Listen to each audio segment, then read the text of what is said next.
Can I go contigo?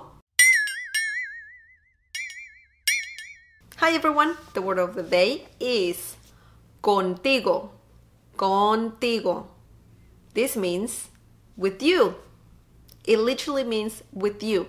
Contigo works with masculine and feminine nouns, and it doesn't have a plural form. Now let's see a few examples. ¿Puedo ir contigo? ¿Puedo ir contigo? Contigo todo es fácil. Contigo todo es fácil. Voy a cantar contigo. Voy a cantar contigo. Me dijo Sara que quiere ir a la fiesta contigo. Me dijo Sara que quiere ir a la fiesta contigo. Pasé un mal tiempo contigo. Pasé un mal tiempo contigo.